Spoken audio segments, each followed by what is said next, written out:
เฮลโลสบายดีพี่น้องมือนี้พบพอกับส่งน้องเซรีพี่น้อง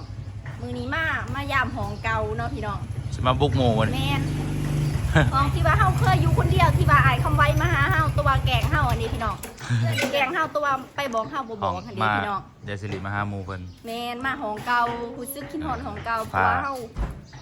มาอยู่นี่เป็นเวลา2 ปีเนาะมาอยู่แถวนี้หั่นน่ะ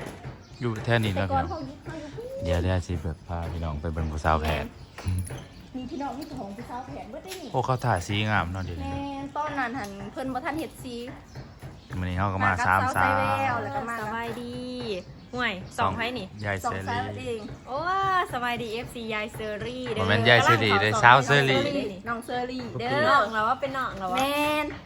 เตรียมซื้อ น้องปุกกี้ น้อง สบายดีพี่น้อง มื้อนี้ยูทูบเบอร์3สาว อันนั้นมาบุกของหมู่พี่น้องเพิ่นบ่ทันหูเด้อ เขาบ่ทันหูบ่ สาวกงใจ บ่ได้บอกเขาบ่นี่ บ่บอกมาโดยบ่บอกได้พี่น้อง ไปเบิ่งห้องยายเซรีพี่น้องห้องเก่านํ เก่ามาบุกเพื่อนโดยบ่ได้บอก แบบนี้ได้ห้อง แม่น ปะ ที่ได้ของ ห้องตัวเฮาแกงยายเซรีได้200,000 ได้200,000เด้อพี่น้องมานี่แม่น200,000วิวเด้อ คลิป มา ตัวนั้นแหละกินฮอดเนาะก็เลยกินฮอด แน่นอนของมานเด้อไป ใหม่ก็ 200,000เด้อไอ้คำไว้แกงเข้ามาเกือบเขา300,000 เพราะว่ามาตอนนั้นบริบอกยายเชอรี่พี่น้องแล้วก็มาเซอร์ไพรส์ยายเชอรี่อยู่ในห้อง เอายังมาหาย เอาหมักสตรอเบอรี่จื้อเลย ไปเบิ่งได้ใช่ไหมเอาได้ไปเบิ่งคลิปเก่าเด้อ สตรอเบอรี่ผู้ดีเด้อตอนน่ะบ่เคยกินอู้แซ่บมื้อหน้าซื้อมาให้ก่อนกินใหม่เด้อ บ่เคยกินเลย แซ่บ สตรอเบอรี่ป่ะ เราจะคิด ทำไมมันนอก แบบ แท้ ว่าซื้อมาฝากข่อยนะแบบบ่เคยกินเนาะ เอา ตื่น ขอย เต้น ก็อยากขอยก็อยากซื้อมาให้ ยังไหม ไปทุกคน ไป ไปบุกห้องหมูยายเชอรี่ ก็มากินผู้เดียวเบิดเลยแล้วมาแค่ปลาลูกนี่ จริง นี่ก็ซื้อสม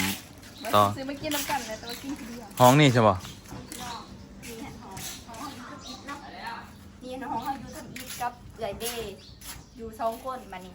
เขาใหญ่ออกจากเพิ่นเพราะว่าเพิ่นจะบริสุทธิ์อยู่ห้องแล้วเพิ่นก็มีแฟนเนาะ ค้าง เขาก็เลยใหญ่ไปอยู่คนเดียว นี่ห้องเก่ายายเชอรี่อยู่นี่เนาะ ดีเลยแหละพี่น้องของ200,000วิวเด้อใส่ เดือนเท่าไหร่ ล้านได้ค่ะเด้อ ห้องนี้แหละ200,000วิวพี่น้องที่คำว่าแกงใหญ่ มีสาวเพจอยู่นี่มีสิว่าสาวยา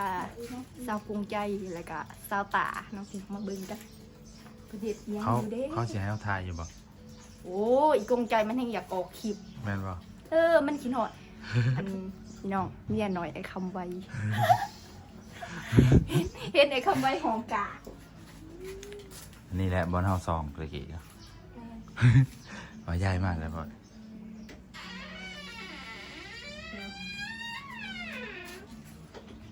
โอ้ จ๊ะเอน อนเรียนกันซ้ำดูพี่น้องโอ้มาเจอสาวมินกูดีพี่น้องถ่ายคลิปให้ดูมาก ชีวิตหอพัก เจอเซามินพี่น้องแบบ FC ถามหาเซามินถล่มทลายเลยนะ ตอนหาถ่ายกับเพิ่นเนาะเซามินลุกขึ้นมาติใส่ยาเชิญเฮ็ดหยังเนาะแป้นมาหาหัวมาหาลูกมา ห้องนี้เป็นห้องเก่าใหญ่เซรีนะทุกคน ลูกมาติได้ นี่แหละเขานั่งกินข้าวอยู่นี่แหละแต่ก็ เอาอยากเชิญดีเซามินพี่น้องลูกมากูมาลินน้ำเด้นี่เฮ็ดที่ยามันก็เมื่อติเป็นเคินพี่น้อง ห้องเก่าก็ แม่ ยังอยาก นี่แหละ คือ พี่น้ เก่า องเฮานี่แหละพี่น้องมองเฮากินเขาวตอนนั้นเอาไว้คำไว้อยู่นี่แหละมันแกงเฮาอยู่นี่คือไดเบิ้ลรู้สึกคิดหอดเนาะของเก่าเนาะแบบคิดหอดอะไรเพราะว่าเขาเคยอยู่เนาะตะกี้เจอหลีอยู่คนเดียวตอนนั้นเขามาเบิ้งตี้ดิไอ้ไว้ เบิ่งแม่สามีก็ได้ มาเบิ้งเนี่ยจังลูกหน้าตี สาวแพทย์ก็อายนะทุกคน สาวแพทย์อาย มันจะเป็นเพื่อน ไปที่ละมั่ว เพื่อนที่เขาเฮ็ดกองกะลางใส่แล้วเขาก็ให้นักศึกษาหอพักอยู่ปุกกี้มาอยู่คันว่ามาเรียนแพทย์ก็อยู่จังซี่แหละ อยากเรียนแผนบอกคุณ ลูกมาเร็วลูกมา จัก เร็ว จัก เป็นตำรวจ เฮ้ยจบ อยากเป็นตำรวจเว้าใหม่ไปเลย ลูกมาสิคอยดีหมดลูกมาแล้วลูกมาแต่ว่ายังเป็นตำรวจนะ คันว่ามาใช้ชีวิตหอพักก็สิประมาณนี้แหละพี่น้อง แมนชีวิตหอพัก มันก็ มีขอดีขอซี ลำบากแน่นอนนึงหั่นแหละยังมาเบิ่งสิ ก็คือส่วนที่ว่าน้องก็เคยอยู่กับพี่น้องขนาดอยู่รักหาตอนนั้น ได้เนาะ พี่น้องกันก็ดีแห้งค่ะสิว่าแล้วมันก็ใกล้เขาเหียนกับบอลที่ว่าผากมันไกลแล้วเฮาก็ตัดสินใจไม่ใหญ่ไม่อยู่คนเดียวแบบ มันเป็นความเก่งใจเองค่ะนะพี่น้องถ้าที่ว่าเขาเจ้าหันดีแห้งแบบคนดีค่ะนะเฮายิงเก่งใจเนาะเขาเจ้าดีเฮาก็แห้งเก่งใจ เขาก็ เก่า บ่อยากอยู่เนาะ สิกินหอดลูก ก็ได้ออกมาอยู่หอกับพี่ว่าโอเค นี่พี่น้องนี่เห็นมีแต่เดือนหนึ่ง300,000 3เดือนหนึ่งเท่าไรเว้ย400,000เนาะค่าน้ำค่าไฟแล้วเลยใส่น้ำกันห้องน้ำมีห้องเดียว แสนก็ตกอยู่บ่ฮอด1,000ประมาณ1,000 400,000 1,000โอ้มันก็แป้งคุ้มไง เฮาก็อยู่หลายๆคน สายาวงาเลยคือนี่กินหอดรู้สึกกินหอดห้องเก่าพี่น้อง อย่าเฉลี่ยไปหาหมู่กัน นี่พี่น้องสาวยาเรากำลังทำสวยปินมาที่เสียวมึงเคินทำไมมีสาวยาสาวเพงเด้เขินเด้เย้สาวกงใจแล้วนอนเนี่ยลุกขึ้นมาตีหมูมาหานี่เมียหน่อยคำไว้เองเลยนี่พี่น้องซื้อเพิ่นสาวกงใจ ตั้งท้องหาเดือน บอกเจ็บท้องหมอเป็นหยัง ตั้งท้องกับเบาไหว โอ้ไอ้ไว้มานี่ไอ้ไว้มานี่ หาเดือนแล้ว ตั้งท้องกับเจ้านี่ไว้ชิลอกห้องพาไว้ หาเดือนแล้วได้นี่ หาเดือนแล้วบอก แม่น เพิ่นว่าเพิ่นตั้งท้องกับไอ้คำไว้ หาเดือนแล้ว ตั้งท้องกับไอ้คำไว้นี่เนาะคือว่าเมียน้อยเพิ่นเนาะเมียน้อยไอ้คำไว้เนาะไอ้คำไว้มีเมียน้อยเด้อ แม่ล่วงบ่งามแม่น้อยงาม แมน ไปใส่ ฮะมาหาอียาเพราะว่ามาส่งรถอียานี่พี่น้องสาวมินพี่น้องจำหนากันได้ว่าจ้าสาวมินแล้วนอนเบิ่งโทรศัพท์คิดฮอดเว้ยกูเคยอยู่แบบว่า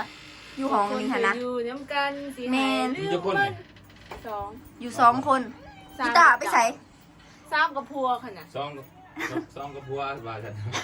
ชอบ เด้2 คน ซองกับไอ้คำไว้เพิ่นว่าอยู่น้ำกันกับไอ้คำไว้แม่นบ่เจ้ารักมากแม่นบ่ มาหาเด้มื้อ ตั้งแต่ลูกแล้วหาเดือนเนี่ย ชีวิตหอพักประมาณนี้แหละ แม่นกินแล้วบ่ขาวสาวนี่ ยัง ลิฟต์นะ ยังทันกิน ลิฟต์นะกูสิซื้อให้ใหม่เด้อเห็นบ่ยังสิมาหาเป็นยังคุมตาคือดำๆแท้บ่มึงคุมตามึง พวก ดำ นี้ แท้ ว่าเป็นยังพวกนี้นี่ มันเขียว ไปก่อนเด้อไปคิดฮอดห้องเก่าพี่น้องเขาเคยอยู่ห้องนี้แหละนอนคนเดียวแต่ก่อนเนาะนี่แหละเสื้อกับเสื้อยังเสื้อเก่าอยู่ได้พี่น้องเสื้อตัวเก่านี่ไปก่อนนะ คิดถึงนะเพิ่นอยากได้ลิปสติกน้ำเฮาเนาะเดี๋ยวสิเอามาผากเด้อใส่ผู้เบา FC เด้อ ใส่ผู้เบาใส่ส่งให้เด้อ พัวคอย หัวเพิ่น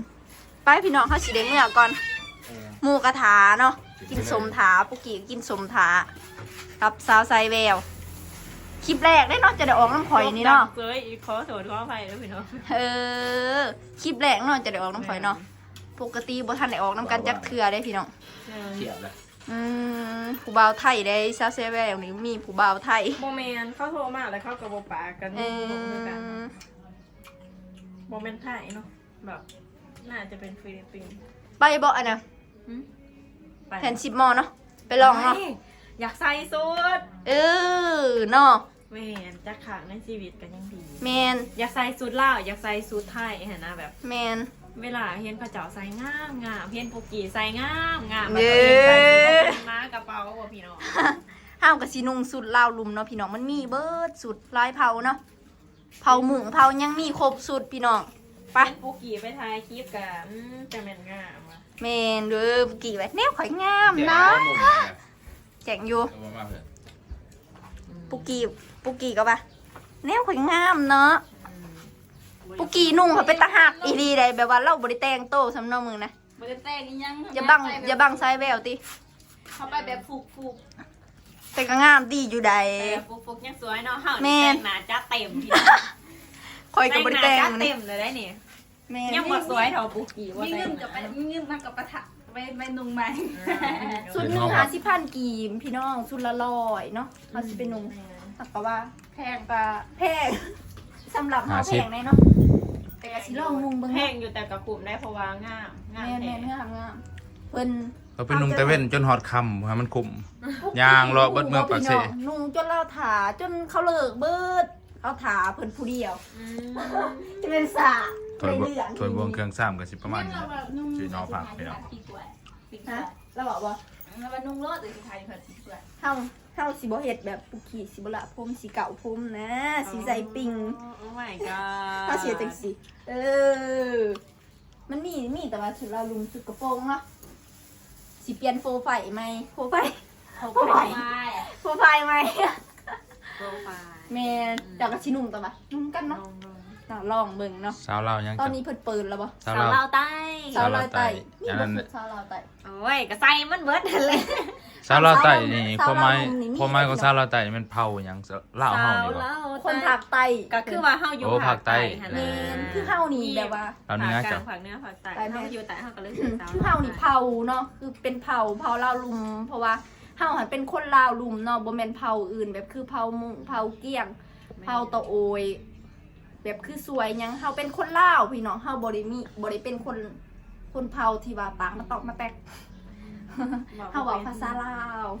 เฮาก็คือว่าเผา แต่ละ ลาว เผ่า ลุม กันเจ้าเว้าต่างๆกันเนาะ แม่นแตกต่างกัน อยู่แถวบ้านสวย เที่ยวบ้านจะมีบ่สวย แถวไกลๆบ้านอยู่บ้านข่อยบ่มีสวย แถวไกลๆบ้านเมืองสุขุมะแถว มีเคยเนาะสวย ก็สวยเนาะ เขาก็มีเบิดแน่ มีเนาะ ไปใส่ ไปใส่ ปอจู ปอ ไป จู แบบเขาบอกแล้วอะนะ เออ แบบได้จักโตแล้วไปใต้ก๊อกพอได้จักโตได้สองโต แบบว่าแบบคือคนส่วนเผ่าเนาะแบบว่ามาเว้าลาวกับเว้าบ่อยากเสียงปานใดเนาะคือบ้านไหนคำไว้ก็ติดแบบละเว้นแล้วก็สวยเนาะแม่นบ่ไอ้ใบ สวย ไอ้ใบเราเป็นเว้าสวยได้ไอ้ใบ โอ้ แม่นเป็นเว้าสวยเด้อไอ้คำไว้เห็นนะเพราะว่าเพิ่นเฮียนน้ำหมู่แม่นบ่ไอ้ใบ แม่ให้ยายสิริอำลาพระจากอยู่นี่เลยนะเพราะว่า แม่น มาบุกห้องหมู่วันนี้ก็คิดฮอดห้องเก่าแน่เนาะ คิดฮอดของเก่าพี่น้องเฮารู้สึกคิดฮอดเพราะว่าเฮาใส่ชีวิตอยู่นี่เนาะแต่ว่าห้องนี้หั่นห้องปังที่สุดได้พี่น้องไอ้คำไว้มาถ่ายคลิปอยู่ห้องนี้หั่น มา ได้ หา สอ ยัง ง แสนกว่าคุณได้ แต่ข่าว วิว เอายายใหม่ๆไปแล้ว ยังบ่ท่านเอาเนาะเป็นแฟนกันเนาะไกลสิเอาเลยเนาะตอนนั้นเนาะ มานะขอกันแล้ว มันแล้วบ่ ขอกันแล้ว แม่นตอนนั้นไอ้คำไว้กำลังหมันเฮาใหม่ๆพี่น้อง ก็มันแล้วบ่แม่นก็มันแล้วก็บ่ได้ขอพระเฒ่าแม่เฒ่ามาหานี่ แม่นเนาะบ่ทันขอบพ่อเฒ่าแม่เฒ่ามาหาเพิ่นมาคนเดียวเพิ่นบ่บอกไผเนาะ รักมาก เพิ่นรักมาซื้อมักสตรอเบอรี่มาอีใด อ่ะอำลาพระ บัด จาก นี้ พี่น้องต่อไปประมาณเดือน4นี่แหละฟังว่าเฮาสิแต่งงานกับไอ้คำไว้เนาะ เขา ผู้ที่เรียนจบเนาะผู้ที่เฮาก็สิได้แต่งเฮาแหละพี่น้องว่าสิแต่งเพราะว่ามีแต่ทางไอ้คำไว้จัดงานเนาะทางเฮาหันบริจัดพี่น้องเฮ็ดแบบธรรมดาเนาะแต่เฮาหันบ่ได้ไปร่วมงานที่เพื่อนไอ้คำไว้มีแต่เพิ่นคนเดียวเนาะเตรียมไปรับส้มตอนนั้นเนาะพี่น้องเนาะพี่น้องคลิปเฮากะได้มายาวไกลนี่เนาะสิโตคลิปสาวไซแววโตอะไรก็คลิปน้องปุกกี้โตพี่น้องคลิปเฮามาบุกเพื่อนบุกห้องเพื่อนเนาะแต่เฮาก็มีความรู้สึกคิดฮอดหั่นได้พี่น้องพอกันคลิปหน้าพี่น้องจะได้ก็ฝากกดไลค์กดแชร์กดกระดิ่งเพื่อแจ้งเตือนคลิปหน้าเด้อพี่น้องเป็นกำลังใจให้แน่พี่น้องโดนเถื่อแบบว่าได้ลงคลิปนะพี่น้องลาโตวไปก่อนนะกล่าวคำว่าสบายดีบ๊ายบาย บ๊ายบายทุกคน แม่โทษนะ เบนโทรนำ